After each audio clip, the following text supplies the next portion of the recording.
چھولے ان کا مصرف کیا ہے؟ غصہ نہ کرنا، میں ایک بات کرنے لگا ہوں صحیح مسلم کی، پوسٹر میں لکھا ہوگا اسپتال میں دیں، پوسٹر پہ لکھا ہوگا مدرسے میں دیں، پوسٹر پہ لکھا ہوگا فلاں مسجد دیں، لکھا ہوگا فلیکس پہ کہ فلاں تنظیم کو دیں، فلاں تحریک کو دیں۔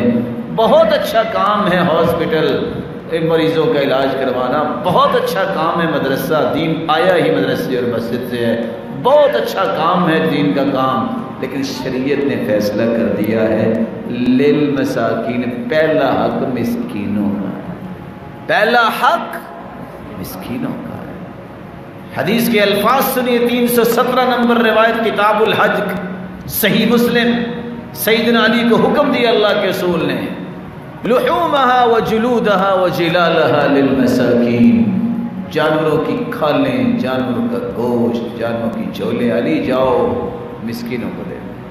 اور قرآن کہتا ہے خذوہ فغلوا، جب قیامت کے دن اللہ کہیں گے پکڑ لو ان کو، جکڑ دو ان کو، زنجیریں ڈال دو۔ سیدنا عبداللہ بن عباس کہتے ہیں منہ سے زنجیر 70 ہاتھ زنجیر ڈالی جائے گی، پشت سے نکالی جائے گی، ثم یشوى کما یشوى الدجاج والسمک، جس طرح ہم مچھلی کو اور مرغی کو بھونتے ہیں آگ پہ، اس طرح لوگوں کو بھونا جائے گا۔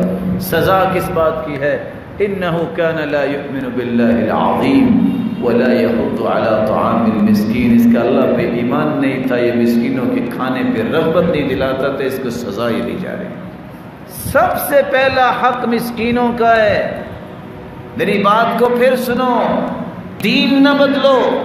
آج کچھ لوگ کہہ رہے ہیں اللہ جزائے خیر دے ہمارے ججز کو، اللہ جزائے خیر دے ہماری فوج کو سلامت رکھے، انہوں نے ملک کے وقار کے لیے، ملک کی حفاظت کے لیے بہت اچھے فیصلے کیے، ہر مسلمان کو ان کے ساتھ کھڑا ہونا چاہیے، لیکن یاد رکھنا ڈیم پہ ڈیم بنانا ضروری ہے، میرے اور آپ کا مال بھی وہاں لگنا چاہیے، لیکن کھالوں سے ڈیم نہیں بناتے، کھالے مسکینوں کے لیے۔